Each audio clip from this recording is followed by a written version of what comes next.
Hey there, Sharon Horne-Ellstrom here. Welcome to day 2638 of What You Up To Now. Today we are talking about relationships all this month, and it's Easter this weekend, so it's a great one to talk about relationships. Relationships with ourselves, relationships with our higher power, relationships with the people we love and care about. We get to see many of them this weekend.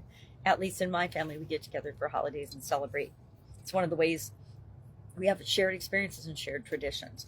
Well, today we're talking about the Lifeline exercise. We talked about it for Supersize Your Business. We talked about it for the Be a Better You annual challenge. And we're going to talk about it a little bit now because it's that powerful a tool. It's one of those couple handfuls. I want to say a handful of tools, but I have a couple handfuls of tools that I personally use in my life, as well as teach to everyone I know, everyone who will listen, because they're that powerful. They've helped me so much in my life to create the life that I want, that I love sharing them with other people.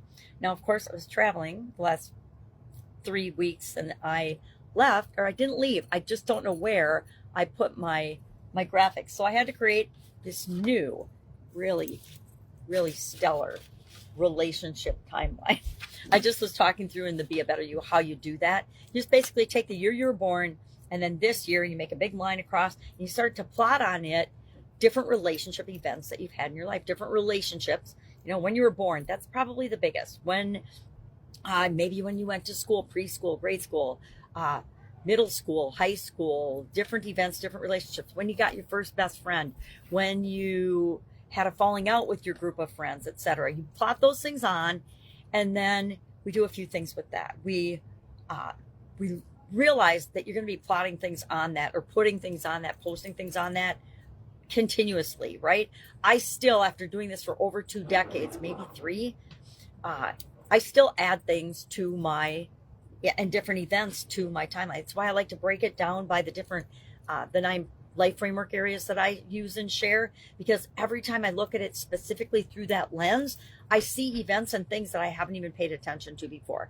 And that helps me to do the things that I'm going to quickly run through. Number 1, it helps me to notice patterns and things, because sometimes by patterns that I'm not seeing in relationships, I'm seeing in maybe my physical well-being, or my physical health, or my mental well-being and my mental health. And when I see those patterns or triggers for me, I can now deal with them in a more mature, as I'm getting older, and a better way than I did in the past.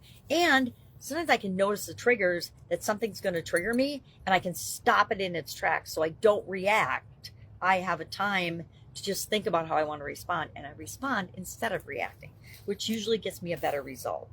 We want to identify healing opportunities. Guess what? I have yet to meet a person that hasn't had some relationship or some event in their past that has caused them some pain that they need to heal from.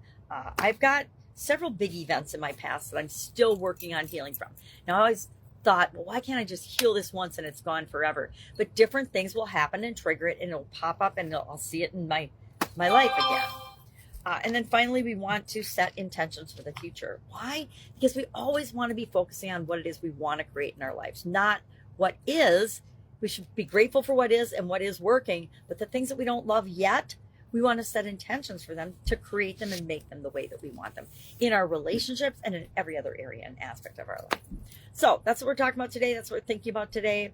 I'm thinking about a lot of other things today. I can hear the family upstairs and moving around, so I'm going to sign off. If I can help you in any way, please just ask. Otherwise, have an awesome day, and I'll of course be with you tomorrow.